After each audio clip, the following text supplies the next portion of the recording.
बात करेंगे जम्मू कश्मीर से। बीजेपी सांसद गुलाम अली खटाना हमारे साथ मौजूद हैं। सर, जम्मू कश्मीर के पहलगाम में जिस तरीके से टूरिस्टों पर आतंकी हमला हुआ, हर कोई उससे परेशान है। पाकिस्तानियों को भारत से हटा भी दिया गया, कई कड़े फैसले भी भारत की तरफ से लिए जा रहे हैं। ऐसे में आप इस पूरे प्रकरण को कैसे देखते हैं, क्योंकि आप खुद जम्मू कश्मीर से ही सांसद हैं? खौफनाक मंजर था, दरिंदगी थी और अनएक्सपेक्टेड था। टूरिस्ट पे कभी अटैक हुआ नहीं पिछले 30 साल की मिलिटेंसी पे। और पहली बार कश्मीर के युवा ने, मीडिया ब्लॉगर ने, नौजवान ने, मजहबी लोगों ने मौन भी रखा है और एग्रीव्ड जो जिनकी जानें गई और जो जख्मी हुए उनके साथ खड़े हुए और इस एक्ट का कंडेम भी करा। और जहां तक पाकिस्तान का ताल्लुक है, पाकिस्तान के साथ हमारा एक ही पेंडिंग मसला है पीओजे के, वो हल हो जाएगा तो ये चीजें खत्म हो जाएंगी। मामला सुप्रीम कोर्ट में भी जा पहुंचा है, एसआईटी के द्वारा जांच को लेकर के, सुरक्षाओं की मांग को लेकर के। उसका तो मैं अवेयर नहीं हूं और उसमें मैं टिप्पणी भी नहीं करूंगा। लिहाजा ये है कि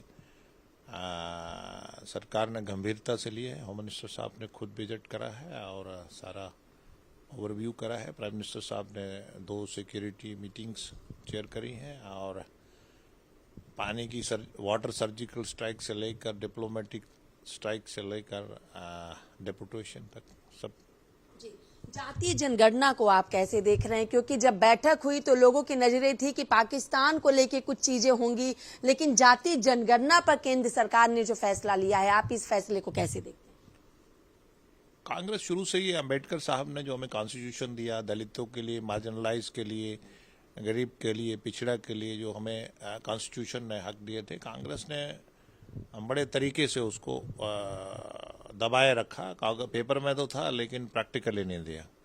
और देश के वजीर आजम सबका साथ सबका विकास, सबके साथ इक्वलिटी करते हुए, बराबरी करते हुए, उन्होंने प्रैक्टिकल काम करते हैं और जमीन पे देते हैं। जी, लेकिन विपक्ष कहीं ना कहीं जातीय जनगणना को बिहार के चुनाव से भी जोड़ रहा है, क्योंकि बिहार में चुनाव है और बिहार के मुख्यमंत्री नीतीश कुमार पहले से ही जातीय जनगणना का मुद्दा उठाते चले आए थे। तो क्या नीतीश बाबू की बात केंद्र सरकार ने मान ली है, क्योंकि बिहार में चुनाव नजदीक आ चुका है? ऑपोजिशन को देश की जनता अब सुनने के मूड में नहीं है, तो इसलिए उनकी बात का इतना मान नहीं जाता। लेकिन बिहार का चुनाव तो आप मानते हैं ना कि बिहार में चुनाव है और बिहार की ये मांग थी नीतीश कुमार की, तो कहीं ना कहीं अब चुनाव, वोट बैंक, राजनीति सबको इससे जोड़ते हैं कि नहीं? भारतीय जनता पार्टी पहले देश। हम अगर हमने कुछ ऐसी बातें करनी होती तो हम कश्मीर में भी करते हैं, हमारी जगह करते हैं। हम देश हित में रख के करते हैं कोई फैसला। हम गरीब को, आखिरी आदमी को रख के करते हैं। हम गरीब के लिए काम करते हैं, प्रैक्टिकल काम करते हैं, हम बातें नहीं करते। विपक्ष जातीय जनगणना की मांग लगातार कर रहा था, तो क्या विपक्ष की मांगों को पूरा कर दिया केंद्र सरकार ने? वो कभी भी उन्होंने बोलते हैं, किताब में, कॉन्स्टिट्यूशन में है, लेकिन देते नहीं है। कांग्रेस कभी भी उनको देगी नहीं। लेकिन भारतीय जनता पार्टी प्रैक्टिकल काम करती है। हम सबका साथ सबका विकास और सबकी वो विश्वास की बात करते हैं, तो हम प्रैक्टिकल काम करते हैं। आखिरी आदमी हम नहीं देखते कि आखिरी आदमी जो है वो कौन है, उसका जात क्या है, मजहब क्या है। अच्छा है, इक्वलिटी आएगी, समाज मालूम होगा उनका। जहां धर्म को लेकर के लोगों को गोली मारी जा रही है, वहां अब बात जात पर आ रही है। बहुत बड़ा देश है, बहुत सारे सिरफिरे होते हैं, ठीक भी किए जा रहे हैं। चलिए, बहुत बहुत शुक्रिया। हमने बात की जम्मू कश्मीर से बीजेपी सांसद गुलाम अली खटाना से। वीडियो जर्नलिस्ट दीपक के साथ मैं कंचन अरोड़ा, दिल्ली, हिंद खबर।